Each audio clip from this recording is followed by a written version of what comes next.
Welcome back dear students. हम पढ़ रहे थे क्लास 7th की हिस्ट्री का second chapter new Kings and kingdoms, यानी नए राजा और उनके साम्राज्य। बेसिकली ये जो किंगडम्स हैं और जो ये किंग्स हैं, ये 7th to 12th सेंचुरी के बीच जो आए, हम उनके बारे में पढ़ रहे थे। जैसे गुर्जर प्रतिहार, चहामांस जिसे चौहान्स कहते हैं आज के टाइम में, राष्ट्रकूटा हो गए साउथ में, चोल्स हो गए। इसके बारे में हम आज डिटेल से पढ़ेंगे, बट फर्स्ट जो हमने लास्ट लेक्चर में पढ़ा था उसको जस्ट रिकैप कर लेते हैं ताकि कनेक्शन अच्छा बनेगा। The emergence of new dynasties, किस तरीके से नए राजवंशों का उदय हुआ। जो सामंत होते थे, किंग के सबॉर्डिनेट होते थे, वो जब उनके पास वेल्थ आई और जब पावर आई तो वो अपने आप को महासामंत बनाने लग गए। फिर उसके बाद उन्होंने खुद को महामंडलेश्वर बना लिया और जब वो और भी पावरफुल हो गए तो अपनी इंडिपेंडेंस मतलब घोषित कर ली और उस राजा से अलग एक नया साम्राज्य खड़ा कर दिया। एग्जाम्पल है दक्कन के राष्ट्रकूटा का, जो पहले कर्नाटक के चालुक्यस के सबॉर्डिनेट होते थे। जब उनके पास ज़्यादा पावर आ गई तो एक रिचुअल परफॉर्म किया हिरियाना गर्भा, जिसके थ्रू उनका रीबर्थ हुआ एज अ क्षत्रिय, क्योंकि क्षत्रिय ही किंग बनते थे, और फिर वो किंग बने। नेक्स्ट फिर हमने पढ़ा कि एडमिनिस्ट्रेशन इन द किंगडम्स, इन साम्राज्यों में किस तरीके से एडमिनिस्ट्रेशन होता था, राजकाज होता था। वैसे तो अक्सर सभी राजा अपने आप को बहुत ही बड़ा मानते थे, ग्रेट किंग, ओवरलॉर्ड टाइप, बहुत ही बड़ा, एकदम महाराजा अधिराजा टाइप। लेकिन ऐसा नहीं था कि वो अपनी पावर केवल अकेले ही शेयर करते थे, उनके साथ और भी लोग होते थे, जैसे पीजेंट, ट्रेडर, ब्राह्मण्स, ये सब भी उनके पावर के हिस्सेदार होते थे। आगे हमने टैक्सेस के बारे में पढ़ा कि वो पीजेंट्स पर, कैटल कीपर्स पर, आर्टिशंस पर, इन सब पर टैक्स लगाते थे, या तो मना के या फिर कंपेल करके, प्रेशराइज करके। तमिलनाडु के चोल वंश का हमने टैक्स का सिस्टम पढ़ा। लगभग 400 टर्म्स यूज़ किए गए थे अलग अलग तरीके के टैक्सेस के लिए। फिर ये पढ़ा कि टैक्सेस का इस्तेमाल किस लिए करते थे, तो कंस्ट्रक्शन ऑफ टेम्पल्स हो गया, फोर्ट्स हो गया, किले का निर्माण, मंदिरों का निर्माण, और फिर लड़ाइयाँ लड़ने के लिए वो इस पैसों का इस्तेमाल करते थे। नेक्स्ट था कि इस पोस्ट पर, टैक्स कलेक्टिंग पोस्ट पर कौन होते थे। जनरली जो उनके हेरिडिटरी और जो उनके फैमिली रिलेटेड होते थे, रिश्तेदार वगैरह, उन्हीं को ये पोस्ट हेरिडिटरी तौर पर देते थे, यानी वंशानुगत, अगर बाप बना है तो उसका बेटा बनेगा, इस तरीके से। प्रशस्तीज़ एंड लैंड ग्रांट्स के बारे में पढ़ा। प्रशस्तीज़ किसी भी किंग के बारे में इंफॉर्मेशन होती है उसमें, लेकिन वो ट्रू नहीं होती है, उसमें किंग की बहुत ज़्यादा तारीफ़ें और बड़ाइयाँ दिखाई जाती हैं। और जो लैंड ग्रांट्स थे वो किंग द्वारा ब्राह्मण्स को दिए जाते थे। कॉपर प्लेट पर इनका रिकॉर्ड होता था, बेसिकली ज़मीन दी जाती थी, उसके साथ और भी बहुत सारी चीज़ें जो भी होती थी सबका डिस्क्रिप्शन होता था। और इस जो कॉपर प्लेट होती थी उस पर एक सील टाइप लगी होती थी, वो ऑथेंटिसिटी बताती थी इस डॉक्यूमेंट का कि ये लीगल डॉक्यूमेंट है। आगे हमने पढ़ा जो प्रशस्ति है वो तारीफ़ों की बयानी करती है, जबकि इसके विपरीत कश्मीर के राजाओं की हिस्ट्री को लिखने वाले कल्हन नाम के एक कवि, जिन्होंने एक कविता लिखी जिसमें उन राजाओं के बारे में क्रिटिसाइज़ किया, क्रिटिकल किया, आलोचना की, बुराई की, जो कि प्रशस्ति से बिल्कुल अलग थी, और उनकी पॉलिसी की भी क्रिटिकल मतलब आलोचना की। वॉरफेयर फॉर वेल्थ, अगला टॉपिक हमने पढ़ा था वेल्थ के लिए किस तरीके से वॉरफेयर हुआ, यानी लड़ाइयाँ हुई संपत्ति, धन और इन सब के लिए।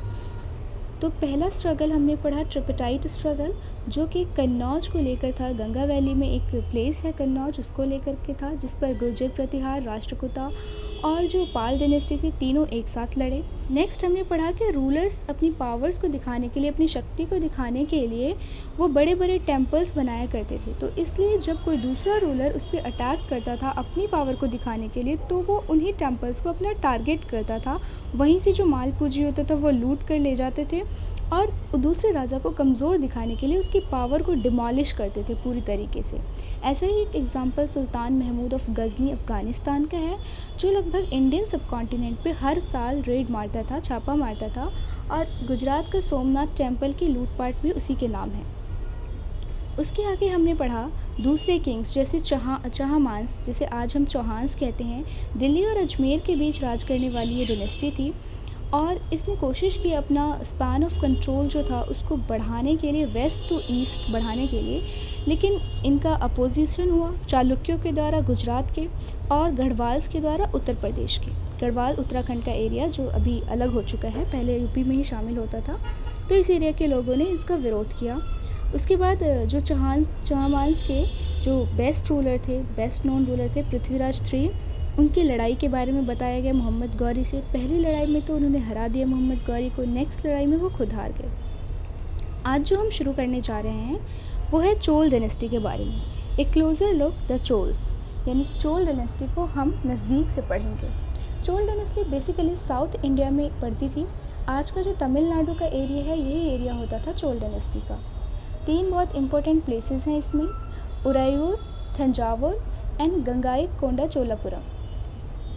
सो फर्स्ट टॉपिक है फ्रॉम उरायूर टू थंजावुर। उरायूर से थंजावुर का सफ़र हम पढ़ेंगे। How did the Cholas rise to power. पहली बात कि चोल्स पावर में कैसे आए। A minor chiefly family known as Muttaraiyar held power in the Kaveri delta. एक छोटी प्रमुख फैमिली थी, छोटी थी बट चीफली प्रमुख फैमिली थी, जिसको मुट्टेरार के नाम से जानते थे। वो कावेरी डेल्टा के एरिया में पावर में आई। कावेरी रिवर ये है, और जब रिवर समुद्र में गिरती है उससे पहले जब रिवर अलग अलग छोटे छोटे चैनल्स में बट जाती है तो उस एरिया को डेल्टा का एरिया कहते हैं। जनरली ये एरिया नीचा होता है और ये एरिया उपजाऊ भी होता है, तो इस एरिया में ये पावर में आए। They were subordinate to the Pallava kings of Kanchipuram. ये जो थे ये सबऑर्डिनेट थे, हमने पढ़ा ना सबऑर्डिनेट जो किंग के नीचे हुआ करते थे, ये पल्लव किंग के सबऑर्डिनेट थे कांचीपुरम के। Vijayalaya who belonged to the ancient chiefly family of the Chols from उरायूर।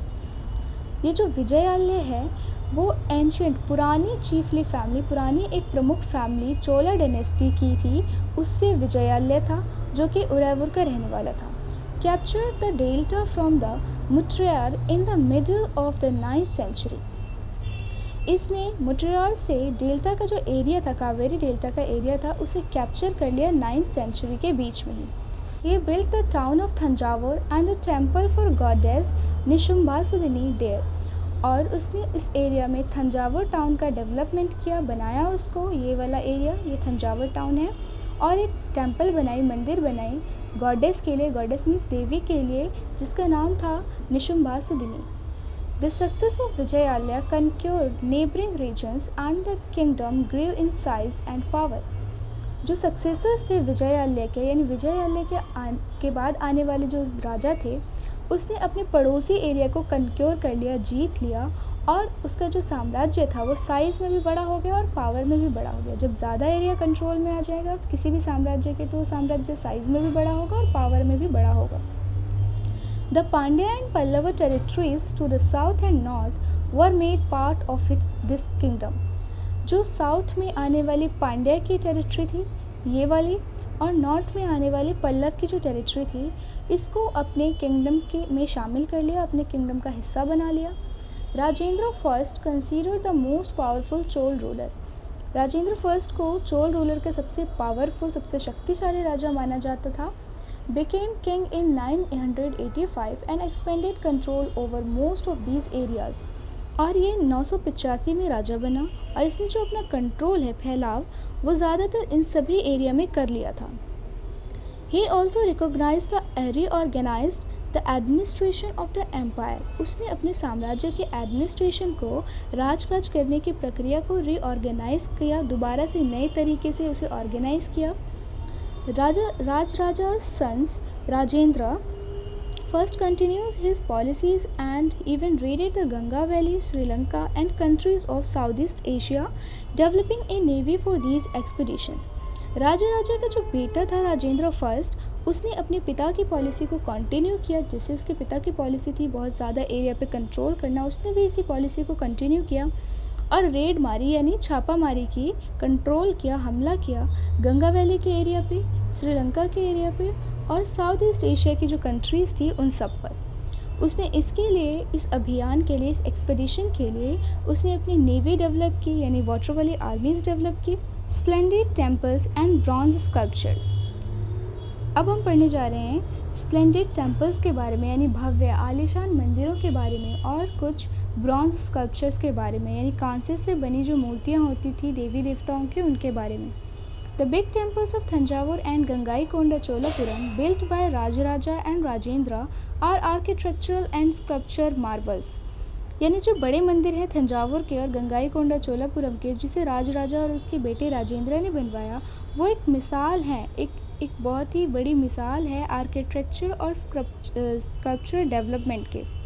यानी कि उस टाइम में आर्किटेक्चर इंजीनियरिंग कितनी अच्छी डेवलप थी, जो इतना बेहतरीन और इतना एंगल सटीक टेम्पल का निर्माण हुआ, कंस्ट्रक्शन हुआ, और किस तरीके से बेहतरीन जो स्टोन के स्कल्पचर्स होते हैं, पत्थर की मूर्तियाँ होती हैं, उन्हें इसके वॉल्स पर सजाया गया है। यही बताया है इस फिगर 3 के डिस्क्रिप्शन में।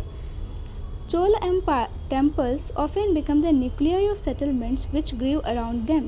जो ये चोल्स के टेम्पल होते थे वो न्यूक्लियर ऑफ सेटलमेंट होते थे, यानी ये एक सेंटर होते थे जिसके आसपास सेटलमेंट्स बसती थी, लोगों के घर ठिकाने बसते थे। These were centers of craft production।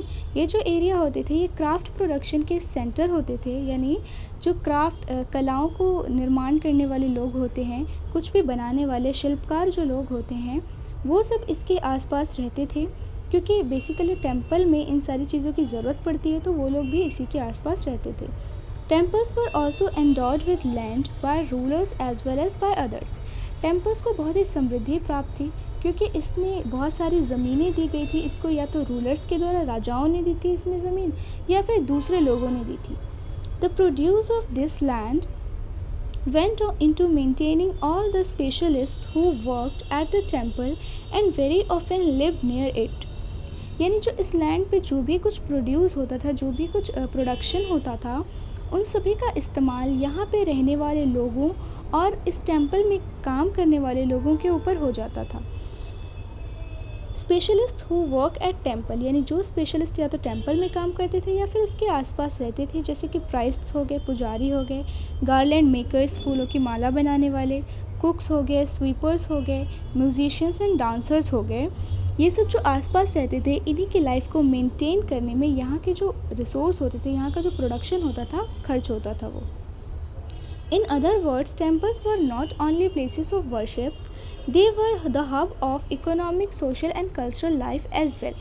दूसरे शब्दों में कहा जाए तो टेम्पल केवल वर्शिप की जगह नहीं थी, पूजा करने की जगह नहीं थी। पूजा करने के साथ साथ ये एक हब था, एक सेंटर था, जहाँ पर economic, social and cultural life लोगों की सेटल थी। यानी लोग इकोनॉमिक तौर पर, आर्थिक तौर पर, सामाजिक तौर पर और सांस्कृतिक तौर पर यहाँ पर सेटल थे। लोगों का जो अर्थव्यवस्था था, इकोनॉमी थी, वो भी यहीं से चलती थी। उनका एक सामाजिक रिश्ता था इस इलाके से, और कल्चरल जुड़ाव भी था। Amongst the crafts associated with temples, the making of bronze images was the most distinctive। जितने भी क्राफ्ट्स बनाए जाते हैं शिल्पकारों द्वारा इस टेम्पल से जुड़े हुए, उन सब में सबसे अलग, सबसे महत्वपूर्ण जो क्राफ्ट मेकिंग है वो ब्रॉन्ज इमेजेस है, यानी कांसे की मूर्तियाँ हैं। Chol bronze images are considered most fine amongst the finest in the world। Chola के साम्राज्य द्वारा जो उस टाइम में जो ब्रॉन्ज की इमेजेस बनाई गई, कांसे की मूर्तियाँ बनाई गई, वो आज भी दुनिया में सबसे बेहतरीन मानी जाती है। While most images were of deities, sometimes images were made of devotees as well। जबकि ज़्यादातर जो इमेजेस होती थी वो डेटीज़ की होती थी, यानी देवी देवताओं की होती थी, जिनकी पूजा अर्चना की जाती है। लेकिन कभी कभी कुछ इमेजेस डिवोटीज़ की भी होती थी, यानी भक्तों की भी होती थी, पुजारियों की भी होती थी। नेक्स्ट टॉपिक है एग्रीकल्चर एंड इरिगेशन। यानी चोल डायनेस्टी के टाइम में एग्रीकल्चर की क्या स्थिति थी, इरिगेशन की क्या टेक्निक थी, सिंचाई की क्या टेक्निक थी, उसके बारे में पढ़ेंगे। Many of the achievements of the Chols were made possible through new developments in agriculture। Chola साम्राज्य के जितने भी अचीवमेंट्स हैं, बड़े बड़े कारनामे हैं, वो तभी पॉसिबल हो पाए जब उनकी एग्रीकल्चर में, उनकी खेती में नया नया विकास हुआ। क्योंकि उस टाइम में जो अर्थव्यवस्था थी, इकोनॉमी थी, वो एग्रीकल्चर पे बेस्ड थी। जब एग्रीकल्चर डेवलप होगा तो ऑब्वियसली उनकी अर्थव्यवस्था डेवलप होगी, अर्थव्यवस्था डेवलप होगी तो वो नए नए अचीवमेंट्स हासिल करेंगे। Look at map 2 again। Notice that the river Kaveri branches off into several small channels before emptying into the Bay of Bengal। ये नोटिस करें, मैप 2 में मैंने ऊपर दिखाया भी है कि जो रिवर कावेरी है वो बे ऑफ बंगाल में गिरने से पहले कई सारे ब्रांचेस में, शाखाओं में बट जाती है। These channels overflow frequently। और काफ़ी बार ये चैनल्स, जो ये पतली पतली धाराएं होती है, ये ओवरफ्लो कर जाती है, यानी इनमें पानी बाहर आ जाता है, बाढ़ टाइप आ जाती है। तो इससे क्या होता है, depositing fertile soil on their banks जो नदी की जो फर्टाइल मिट्टी होती है, उपजाऊ मिट्टी होती है, वो उनके किनारों पर बैठ जाती है, उस पूरे इलाके में फैल जाती है। Water from the channels also provides the necessary moisture for agriculture, और इस चैनल के द्वारा जो वाटर आसपास फैलाया जाता है वो एग्रीकल्चर के लिए मॉइस्चर देता है, यानी मिट्टी में एक नमी देता है। Particularly the cultivation of rice, basically चावल के कल्टिवेशन के लिए, उपज के लिए ये चीज़ें ज़रूरी हैं, ज़मीन का नम होना और मिट्टी का उपजाऊ होना। Although agriculture had developed earlier in other parts of Tamil Nadu, it was only from the 5th or 6th century that this area was opened up for large scale cultivation.